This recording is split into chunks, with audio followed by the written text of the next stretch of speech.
Hi, I'm Selena. Welcome back to my channel. And welcome back to my channel to Mason. This is my boyfriend. He, him pronouns. Yeah, he, him pronouns. We're so in sync we said that at the same time. Isn't that cute? Well, you've been on this channel enough times and for me to know your intro. Anyways, if you want to see more Mason on this channel, then I will link a playlist of all the videos Mason's been in on this channel. There's a lot. From its inception. There is a lot. But today we're doing a very special video. This is my first original book tag. And, Well, I did an original book tag. Well, yeah, you did. But this is one that is fully and completely created by me. I'm sorry, this is another one that's very niche. But basically, Mason and I have been dating for 3 years as of yesterday. Our anniversary is May 1st. I don't know when you'll be seeing this, but it was yesterday for us. Basically, we have a favorite band in common.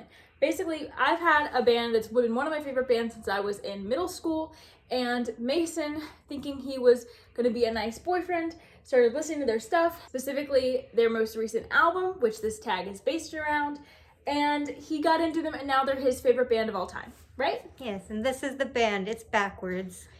The band is Marianas. I don't know if you've ever heard of them, but they do like pop, punk, sometimes pop rock music. Is that what you would say? Well, okay, they do like everything because they have like the pop, they have the punk, and then they have these like really epic songs that have no genre whatsoever except amazing. That's the only genre they have.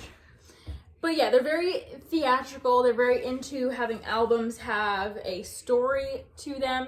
And their most recent album is called Phantoms. And this is the one that got Mason into them. It came out 2 years ago. And so I created a book tag based off of the Phantoms songs. There's 10 questions this book tag. Each of the questions is paired with a song from Phantoms, all 10 of the songs, so 10 questions. And we're gonna go through them now. And I decided in honor of our anniversary, Mason and I are gonna do this together. Hey, do you hear me? Do you hear me now? On a midnight dreary day. The first song on the Phantoms album is Eleonora, a small 1-minute song that intros the whole album. Pretty awesome. So the question that is paired with this is, what is the best beginning of a series that you can think of? Not the Dark Tower. Let's start there. Love it to death. Gunslinger. So boring. Okay, but good ones. Good ones. Let's see. I really like the first book in the Stormlight Archive, which is The Way of Kings. I also really like the first book in the Mistborn series, which is The Final Empire. That's my least favorite in the series. Yeah, but it's still a good start. Eh. All right. Well, we can disagree on literally. Well, okay, so what's your answer? Is it Stormlight or Mistborn? Let's just say Stormlight. Stormlight is a pretty good beginning of a series for me too, but in order to be a little different, I'm going to do Nevermore, which is a series I've gotten into recently, which I love all the other books, or the second book is the only one I've read so far, other than the first book. I love the second book more than the first book, but I think the first book was an amazing start to a sweet middle grade series that just has a lot of whimsical and like sort of nonsensical, just childhood fantasy vibes that is also really appealing to adults or people who maybe don't read middle grade as much.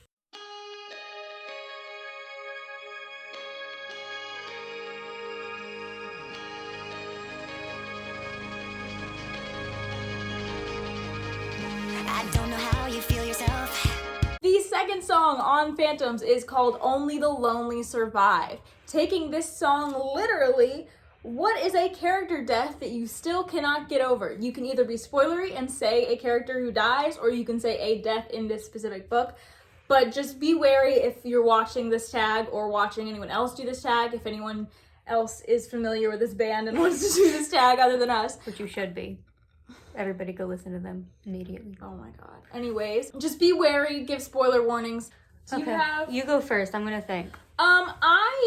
I don't really have character deaths so far that I'm like, I wish they hadn't died, you know? I think that there is one death that really stuck with me at the end, or not end, the end of part 3 of Oathbringer by Brandon Sanderson that was surprising to me. That was sad. Surprisingly sad. And I don't want to say anything more because I don't want to spoil people, but that one is the one I'm going to go with for this one. I still haven't really gotten over it. God, what books have I read? You read a lot of things where people don't die. Yeah, because I read romance novels. What about, like... Oh, you know what? I'm going to say, this isn't like one of my favorite books, but there was a death in this one that was shocking to me and really like hit hard, and that was A Death in a Little Life, which if you have read that book, you know that it's about the saddest book ever written. And what I always say is I gave this book 5 stars, but in my Goodreads review I put, this is one of the best books I've ever read, do not read it, because it is so good, but it is so traumatic. So like Selena's gonna put 1,000 trigger warnings on that one probably, but anyways, I can put them in the pinned comment.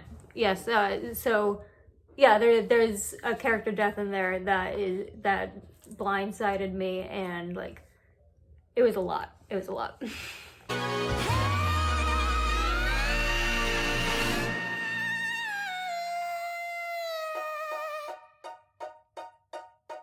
Can't stop my falling now. You said, don't look down. I can't stop my falling now. You said, don't look down. Echoes of You, the 3rd song on Phantoms. In this song, the singer is haunted by a presence he cannot escape. So what is a book that has really stuck with you from the time of you reading it? Okay, one that has had a lasting impact. You go first again. Because I'm gonna have to go with the book that's had the most lasting impact on me, and that's The Little Prince. It's one of my it was one of the books that I read probably when I was the youngest. So I read this for the first time when I was like 8 or 9. 9. 9. And it was weird, and it wasn't like my favorite thing. And then about a year later, I came back to it, and like I was still sort of thinking about it, and I was like, huh, okay. And then I've reread it a lot of times. I still think about it. I still count it as one of my favorites from like childhood, one of my nostalgic favorites that still holds up. And yeah, that's the one that's had the most impact on me probably, or like the most lasting impact. So when I was growing up, I was very basic, and it sounds super embarrassing, but a book series that has like stuck with me through the ages is the Twilight series. And yes, I recognize they are bad books. I get that. I also recognize as an older, more critical reader that they are super problematic. They're, misogynistic and Racist. Very racist, and they glorified toxic relationships and sexual harassment / assault. Like there is a lot in there that is not, I'm not excusing it, I'm not forgiving it, but I am growing older and recognizing it. But still, despite all of that, it has stuck with me over the years, and I reread them approximately once every year or two. And I watch the movies all the time just because it was what I grew up with, and it's kind of like my comfort series. And that, I don't mention Twilight on this channel, so that was the one mention it gets this year. Oh, don't miss me, don't miss me. Don't miss me, don't miss me. Yeah, don't miss me, don't miss me.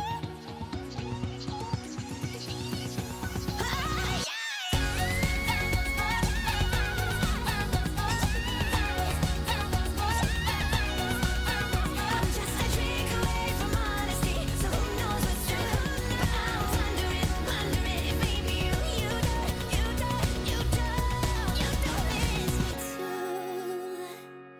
The 4th song on the album is called Don't Miss Me, which was actually one of the first songs that I loved. And I'm actually going to change this question. You know what? On the spot, because Okay. it's a lot, the question I had planned is a lot like the 3rd question. But basically, Don't Miss Me was the first song on this album that I loved. Like, I loved all the others. Like, I liked all the others a lot. And I thought the album was great as I was listening to it for the first time. But this is the song that I had to stop listening to the rest of the album and just play on repeat for like a couple of hours. Like, I just had to listen to it over and over. So what I'm going to ask you all and you for this question is, what is the book that got you into reading? The book that, like, the first book you can remember that made you want to read all the time? All right, I know the answer to this question immediately, and I think Selena does too. Do I? Yes, because I actually fell out of reading for a very long time. I used to be a huge I used to be a huge reader in like elementary school and middle school, and then high school came and it was kicking my butt.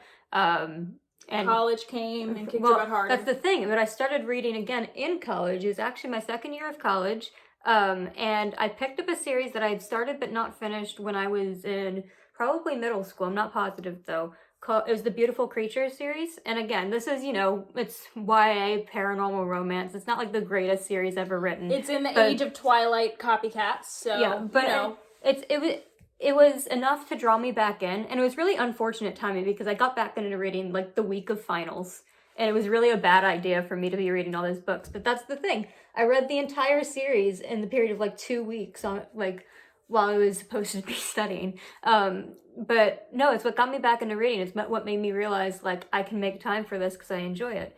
So yeah, that one. Yeah, and this question, you can talk about, like, the first book you remember from, like, your childhood or something, or, like, the first book that ever made you like reading, or you can talk about, like, a situation where you're, like, getting back into reading, like Mason said. I don't remember what my first book I liked as a child was. I do. I know. Well, okay, so I had a lot of books that I loved as a child that technically I read these before this series, like Midnight Magic by Avi, Igraine the Brave by Cornelia Funk. I can think of a lot of books in my childhood that I liked or even loved, but I wasn't as consumed by a series until reading Percy Jackson and the Olympians. I was obsessed. I read this at age 10, and usually I was always a little wary about picking up some books. Like, I usually didn't like to read from the perspectives of guys. Like, I always wanted to read from perspectives of girls. Like, I didn't even realize this until later, but I never ever picked up books that were from the perspective of guys. And, like, I was only really, unless I was forced to, picking up girl-led books. So Percy Jackson was my first one of those. And I'm not saying that, like, there's anything inherently better about, like, reading from either gender or whatever. Like, but it just wasn't ever on my radar, is what I'm saying. Until my best friend at the time loaned her copies to me, and I flew through them. I was obsessed. I loved them so much. I had never loved something like that. And Percy Jackson is really what kickstarted my, like, ravenous love of reading. And then, of course, I did, like you, fall out of love with it in high school and middle school when I was getting into more work. And my series that got me back into reading is actually the Grisha trilogy. So yeah, My Beautiful Creatures is the Grisha trilogy, but my first book that really kicked off my, like, love of reading as a whole was Percy Jackson.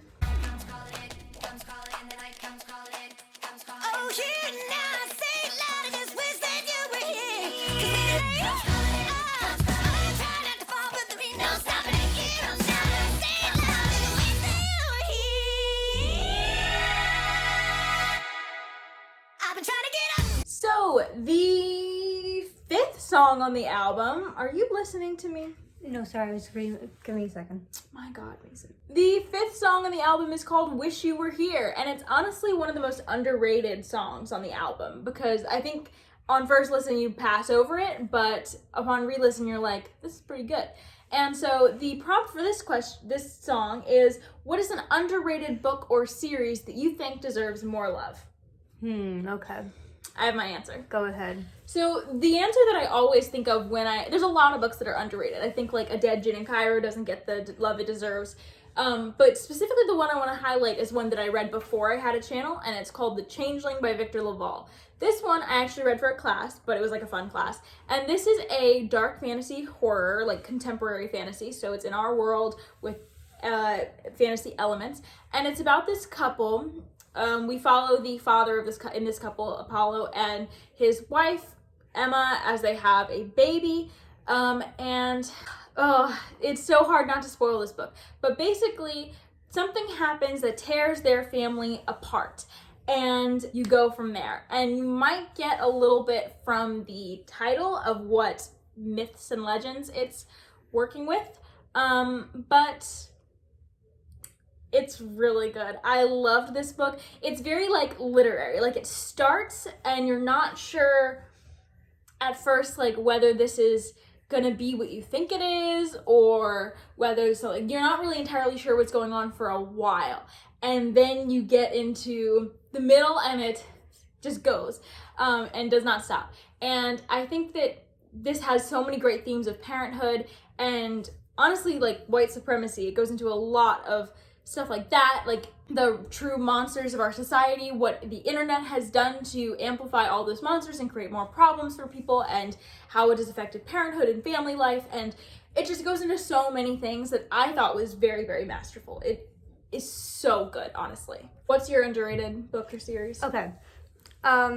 So I read a lot of Stephen King, and obviously most of his books are not underrated because they get a lot of hype. But my favorite standalone of his books is Insomnia, which I think is beautifully done. But if you say the name Insomnia, people aren't going to recognize it as much if you say like Carrie or Salem's Lot or The Shining. And those are all, well, I've only read 2 of the 3 I just listed, but those are all good books, and I'm not saying they're not. However, I think Insomnia deserves just as much love because I think it's so well done. But the funny thing is, it's underrated even by its author. Stephen King does not like Insomnia. He's trashed it before. And I'm like, all right, no offense to you, but you're wrong. I think he's also said that about Carrie too, though. Like, I'm not sure. He's said something about that. I'm not sure, but I know that he's just simply wrong. Because Insomnia is a great book, and I highly encourage you to go read it, even if you haven't heard of it, because it's a really good book. Just can't help but see your face. It's everywhere I turn. A specter I can't embrace. Even when our bridges burn, yeah. The 6th song on the album, and one of my personal favorites, is Your Ghost. And in this song, the singer is haunted by a ghost that he cannot escape. And so for this prompt, I wanted to ask, what is your favorite horror / thriller / ghost story that you have read? Okay. I can go first. Yeah, you go. So mine, okay. I think the one that works the best for this, just because of the type of horror it is Carmilla. I have a couple favorite horror or thriller books, but I think Carmilla probably fits the best because we are following someone who is undead. There's no ghosts in this book, but there is undead. And I don't really want to say anything other than this is a vampire story like you will not have seen if the sort of Dracula mold of vampires is what you are used to in your classic horror. So I highly recommend this as a short little novella. I thought it was fantastic. And, you know, a lot of books don't, like, scare us, right? Like, Mason's read it too. But even he was like, there was a moment in Carmilla that he thought was kind of creepy, right? Mm-hmm. Yeah. So, and I think that gothic horror, like, I don't expect to be scared, but I expect to be put in suspense and to be thrilled, and that's what Carmilla does. Okay. So the one I'm going to say might be a little bit cheating because I'm in the middle of reading it right now. So I don't actually know how it ends, and I don't know if it's going to stay here, but it's like fresh in the mind. So I wanted to give it a shout out. It is Nosferatu by Joe Hill, who is actually Stephen King's son. And if you haven't read any Joe Hill, but you have read Stephen King, if you go and look at his work, you're going to be like, Stephen King wrote this because they have the exact same style. But that's not in a bad way, you know, because I mean, there's a reason Stephen King is one of the most famous authors for this genre. But I just love what Joe Hill is doing with Nosferatu. It's so different, and it has a lot of different elements that all come together really nicely. So yeah, as of right now, I recommend it. I will pass along a message if by the end I don't, but it is on track for 4.5 or 5 stars right now. So there you go. Can we forget and forget? Can we forget and forget? Can we forget and forget? And can we lay to rest? Can we catch your breath? Can we catch your breath? So the 8th song on the album is Glimmer, and this song, once the album dropped, this song immediately became a fan favorite. It was number 2 on Spotify for their like recommendations, like for popular Marianas Trench songs, like the day it released. So it was clearly a fan favorite. And so for this prompt, I'm going to ask you, what is a hyped book that you think deserves the hype? Because Glimmer deserves the hype. Red, White, and Royal Blue, full stop. Literally, okay, when it first came out, like Selena pre-ordered it for me because it was a gift. And I read it as soon as I got it, like the day of, and finished it like the next morning at like 8 a.m. You finished it within 24 hours. Yeah, because, I mean, how could you not? So at the time that I read it, it wasn't like as hyped, I guess, because it was less well known. So I didn't hear much about it. But then starting like, I don't know, a semester later, if even, whenever a professor asked in class, like, icebreaker, what's your favorite book, or what's a book you recommend? I swear, every class, even if it wasn't me, there would be somebody saying Red, White, and Royal Blue. It's become kind of like a staple of queer romance, which is what it is. And it is so good, and I don't care how, like, mainstream it might be to say it's one of the, or from my opinion, it is the best book ever written. I don't care how mainstream that is of me to say it's true. Okay, so the one I'm gonna go for this one is, I think, gonna be Sword of Kaigen by M.L. Wong. So as you all know, I read this in January, absolutely loved it. It's my favorite book of the year so far. I love this book with a passion. I will link my review if you want more information about this book, and I will also link any reviews I may have for the other books, but I don't think I have reviews for those. But Sword of Kaigen I definitely do, and so if you want to know more about the plot or anything, I'll just direct you to that. I loved this book so much. It has gotten a lot of hype recently on BookTube, and it deserves every single bit of it. It is so freaking good. I've been somewhere like this before, to a place where don't make sense together anymore. And if you're saying this is the end, honey, I knew you when. So I Knew You When is the is this the 8th song on the album? Did I say Glimmer was the 8th? Glimmer is the 7th. I Knew You When is the 8th song on this album, and it is about a couple reminiscing on their past and kind of deciding that they would do it all again, if they would meet each other wherever they are, if they wanted to try again. And so I'm gonna ask you, taking a lot from the title of the song, what is a book that you knew when before it was cool to know it? What is a book that you basically beat the hype to, basically? Oh, well, I didn't know that was the next question, or else I might have thought of a new one. Well, give me a second to think. You give your answer. Oh, I don't have one yet. Hold on. I literally never beat the hype to any book. Like, literally. Like, I literally only go by hype, pretty much. Hold on. I might have one if you want to keep thinking. Yeah, go ahead. So I'm not entirely sure on this one, because when I was reading it, I wasn't really involved in the book community at all, to the extent that I'm not involved in now too, you know.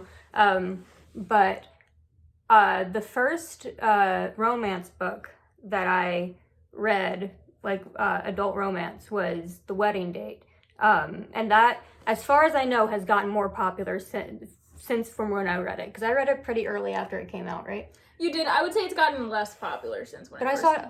Maybe it's less popular now, but it had like a parabola. It had like a peak, and I think I beat the peak a little bit because I started seeing it in bookstores everywhere after I read it. So again, it might have, I don't know if it was necessarily beating the hype, but it was beating the peak of the hype, I think. But I'm not positive on this, and again, my answers might not fully make sense here because I don't track books' popularity like Selena does, because I'm on her channel a lot, but I don't actually have a lot of exposure to the rest of BookTube, and I'm not on the same book Twitter or whatever. So that's my best answer that I'm going to give. It's an educated guess. I'm going to look through my Goodreads real quick. Okay. I literally have no idea. I don't beat the hype to anything. A lot of what I read nowadays isn't that hyped, so I don't know whether it... There's a lot of books that are underrated that I could beat the hype to, but I don't know.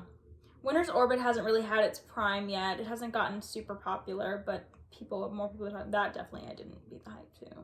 Also, I thought of another one that might count. As I'm looking over here.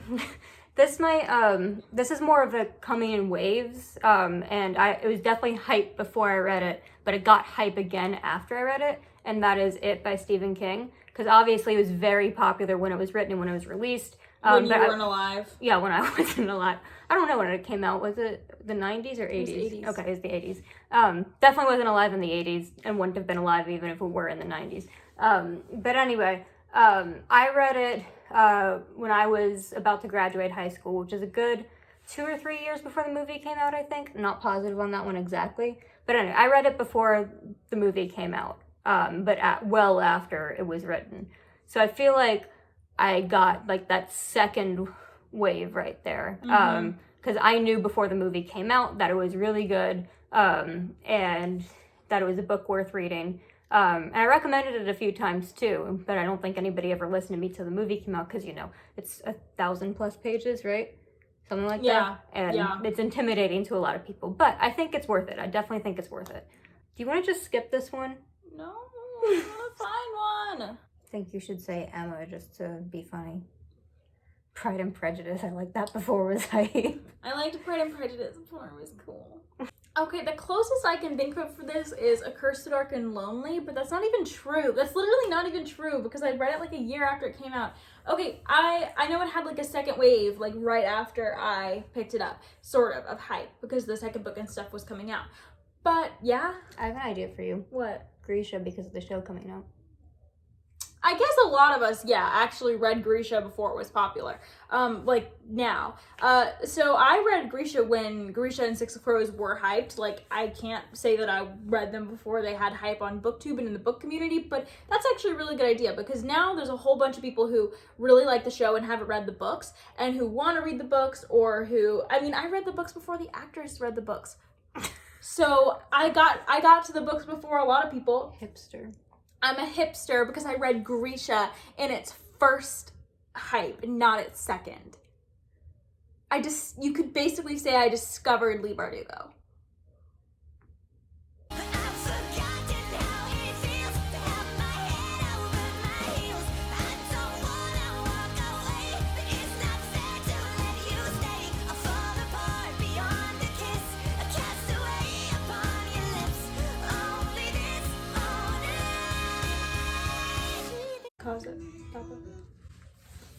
Cool. The penultimate song of the album is The Death of Me. And this is the song where a lot of the tension that the album is building really culminates.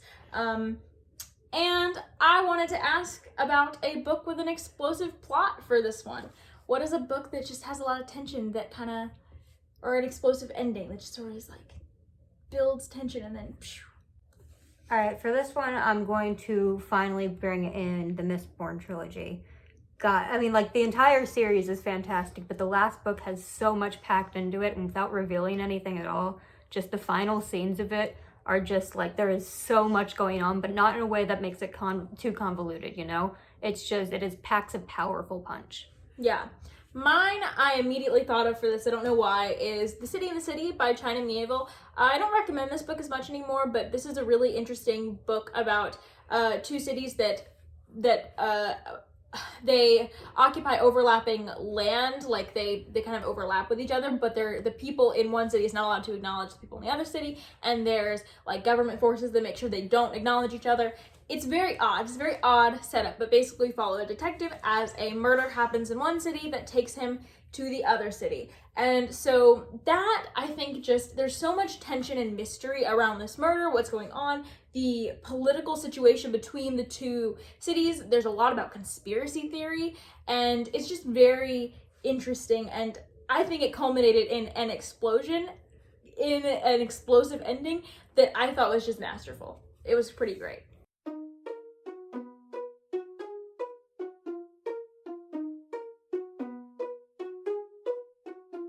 I roam these halls, search the night in hopes that I may see a remnant trace, a glimpse of you. I stare into the deep, singing, I know, I know, I know, I know, I know, I know my love can be.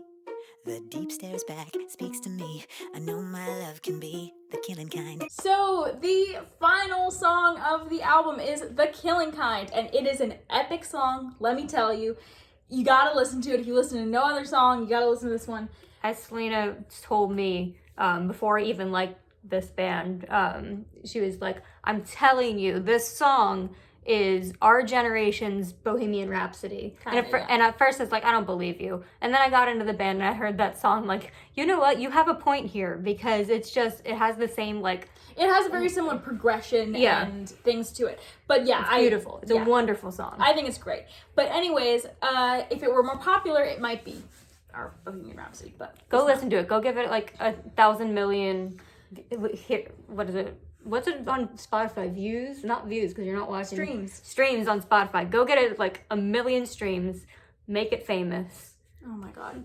It's not going to be famous. Anyways, this is an epic song that ends the album and every concert in the Phantoms era. This is very epic musically, but it also shows off Josh's range and his talent. That's the lead singer. Yeah, Josh Ramsey's range and talent with music. It's great. And so the question I wanted to ask is, what is a book that ended you with a bang, or ended with a bang, and just left you in awe at the sheer talent of the author. It could also be a series ending. What is your favorite ending that just was like, wow, did I finish that book, or did that book finish me? The Dark Tower series, Stephen King. There's no way I couldn't say it. Because here's the thing, I believe I've mentioned it on this channel before, but it took me a good 10 years to finish that series. And it wasn't because it's a bad series, it's because it's 7 books long, and there's a lot of them. And like I mentioned, I fell out of reading in high school, and I had started it in middle school. So there's a bunch of years where I wasn't even reading it, and I had to start over because I kept forgetting what I had missed. So anyway, by the time I finally got through my full reread, which was last year, right? By the time I finally got through that, I was just like, at first I was almost expecting to be anticlimactic, like, I've been reading this for 10 years, like, you know, what's it gonna end, and, you know, how could it possibly, like, encapsulate that entire time? It did. It, like, capped off the series perfectly. I remember just sitting there with the book open and being like, did he really just do this? This ending is beautiful and gorgeous and something, you know, very Stephen King-like, you know? But anyway, it ended in a, like, explosion of fireworks. Not literally, that would be a very odd ending to the Dark Tower series. But it was just so wonderfully done, so perfect. I think the book I'm gonna go with is the first one that came to my mind, and that is The Ocean at the End of the Lane by Neil Gaiman. This has an amazing ending. It's one of those endings where things surprise you and start to make sense. This, I think, is a book where it's a short, like, novella, but it's a book where it feels like there's a lot happening and a lot weaving together this plot, but it's also, in the same sense, kind of a quiet plot with, like, kind of earth-shattering consequences. I'm not explaining this very well, but basically we follow a man as he's coming back to his old town for a funeral, as he's reminiscing on his childhood, and a lot of his childhood horrors and traumas are coming back to him.